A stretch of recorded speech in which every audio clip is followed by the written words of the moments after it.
This recording is meant to review some of the basics of restrictive lung disease for the physical therapist.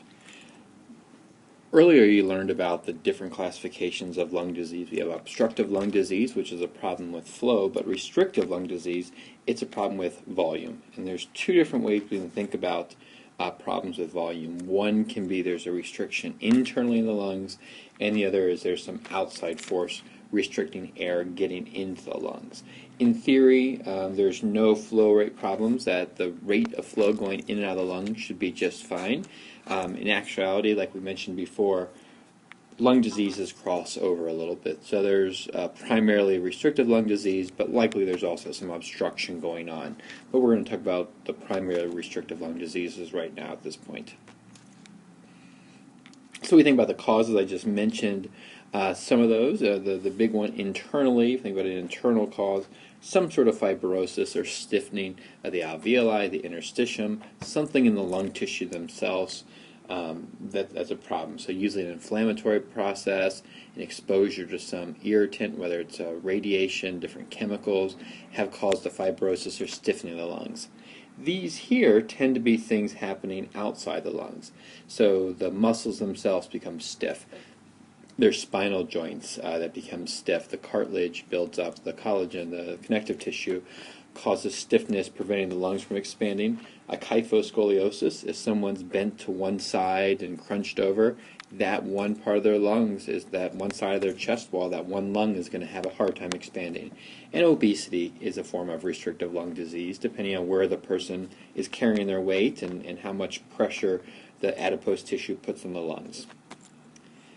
Compliance, when we think about more that internal fibrosis, we think about compliance being the ease at which the lungs are filled.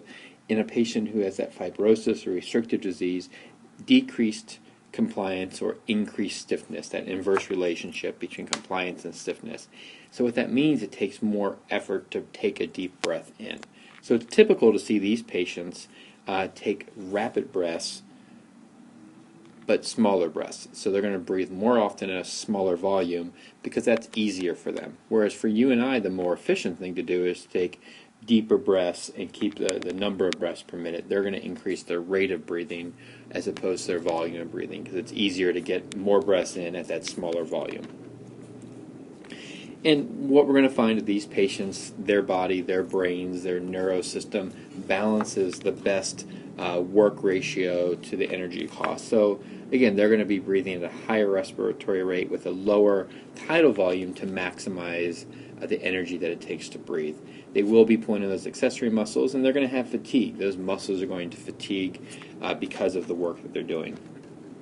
Some of the signs you might see, some of these are very specific to restrictive lung disease, and some are just general pulmonary signs and symptoms. So tachypnea, that increased rate of breathing, again, kind of a sign of restrictive lung disease. The rest of these, though, we look at, these are things that go across so many other pulmonary conditions. And that's why when a patient comes in and they might have some issues going on with the pulmonary system, physician has to go through and do a lot of differential diagnosis. So hypoxemia, low oxygen in the blood, very common in pulmonary disease. Clubbing, that swelling of the fingers, we see that. Decreased lung sounds and lung volumes, that can be seen in other conditions, depending what's going on. Decreased chest wall movement, again, it can be other conditions, but a hallmark of restrictive lung disease. And again, you can go through the rest of them. Diffusion capacity, cor pulmonale, pulmonary hypertension, signs of restrictive lung disease, but common in other things too. Symptoms that you might see, shortness of breath. These patients should not be coughing up secretions unless they're going through an acute respiratory infection. The nature of restrictive disease is not to have infections. They may have that cachexia or that wasted appearance because of the struggle breathing, the increased workload with breathing, and the difficult eating because of the work of breathing. Interventions, we might look at medical management to try to slow down the fibrosis if there's some sort of pathology going on from that way. You can do breathing exercises and strengthening exercises for the muscles. General aerobic conditioning is good. Range of motion is good, especially if it's a joint stiffness or an issue with that. Oxygen therapy if needed. Improve the partial pressure of oxygen in the air the patient's breathing in, then the work of breathing might be less. If we jump into the actual conditions, we'll talk about fibrosis, ARDS, and pneumonia, but also understand these other conditions can lead to restrictive lung disease. And using your knowledge of these conditions, hopefully you can see how those would do that. So I'll give you one here. So tumor, someone has a large tumor in their chest wall. That tumor is taking up space where the lungs could be expanding into. But first, pulmonary fibrosis. So an inflammatory process in the lungs, stiffening of the lungs, build up collagen, scarring. So think about that fixed wall diffusion. Okay, so we have the alveoli here, and we have the capillary here, and if that wall, normally that's a very thin wall, but now if that wall kind of builds up because of scarring, the interstitium becomes stiff. That's a further distance that air molecule has to go to get to that capillary to allow that gas exchange to take place. Things that you might see, tuberculosis. Fortunately, we don't see a lot of that in our society, but it is making an unfortunate comeback in certain populations in certain very congested parts of our country, typically poorer parts of our country.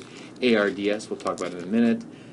Inhalation of harmful particles, so working with grains, working with certain chemicals, and not wearing proper respiratory protection.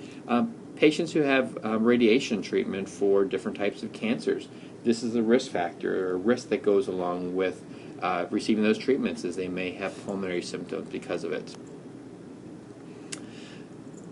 Similar things we talked about before. Stiffness goes up, compliance goes down. Treatment, try to decrease that inflammation, try to do something to prevent that stiffness from happening. Survival is not that great. Poor prognosis, as you see. Typically, by the time it's diagnosed, it's pretty far along, and you're looking at a short time period for survival. Adult respiratory distress syndrome, what this is, it's a respiratory infection comes on, usually because some sort of big assault to the pulmonary system, and you see some of the things that go along with this. We used to see this a lot with patients on ventilators. They would turn the ventilator settings up really high to try to force that air in. It actually damaged the lungs themselves and caused this respiratory distress syndrome. So there's this balance between giving someone the oxygen that they need through the ventilator versus not damaging the lungs. So you see some of the damage that takes place, infiltrates build up, stiffness takes place. Usually this is a diagnosis of exclusion. They have to go through and first rule out other things going on. And you notice too, it's a syndrome is what we're talking about here. So there's no special blood test that's done necessarily. It's a group of symptoms and signs that help them determine that it's ARDS. Treatment, keep it on mechanical ventilation if needed to make sure they get enough oxygen, but you have to balance that between not damaging the lungs further. These patients may have restrictive disease afterwards. They may have damage to the lungs, which then causes restrictive disease. Let's move on to pneumonia. Pneumonia is an inflammation of the airways, usually with secretions and infections causing damage throughout the lungs, and there's different ways to get pneumonia in different classifications you might hear. Consolidation, cough, sputum, fever, all these things happen with pneumonia. Pneumonia does kill people. It's in the top 10 list of our killers in our society. Typically these are patients with poor immune systems or compromised immune system, older adults with a lot of comorbidities, very young children. These are the ones who tend to develop pneumonia and end up in the hospital because of this. Some of the risk factors that you see, you can go through each of these, and smoking, of course, is bad for everything. Diabetes just increases the risk of this. Dehydration, if the person's not drinking a lot, it makes their secretions maybe thicker.